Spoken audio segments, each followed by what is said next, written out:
Gabby Petito's fiance Brian Laundrie has been spotted in Alabama, which leads to his lawyer suddenly canceling a scheduled press conference. I'm going to tell you everything you need to know right here on IO. After the police were criticized for the way they mishandled the whereabouts of Gabby Petito's partner Brian Laundrie, they have now received multiple tips that he had been spotted near Mobile, Alabama. This sighting comes shortly after the news of a body being found in Wyoming broke that was then confirmed by the autopsy to be that of Gabby Petito.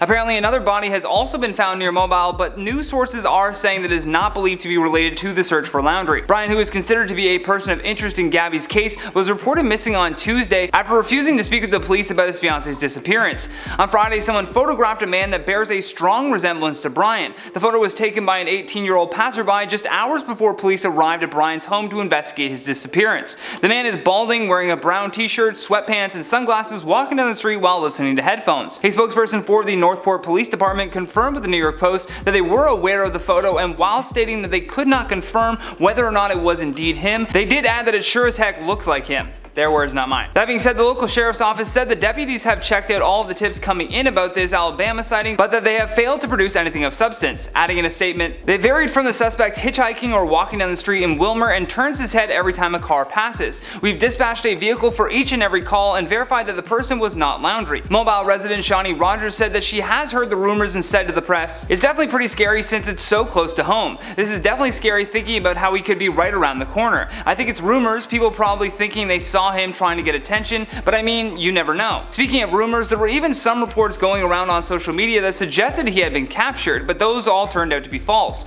According to Brian Enton, who received an email from the Northport Police about this, they said, "We have received a significant amount of requests tonight regarding a possible capture of Brian Laundrie. These reports are unfortunately false. Please rest assured that when Brian is found, we will be more than happy to let everyone know." However, for now, these are all the updates that I have for you today, but if anything else happens, we will be sure to let you know, so don't forget to tap that subscribe button and turn on your notifications before you leave. I've been your host, Johnny Rogers, and until next time, stay classy, YouTube, or at least try.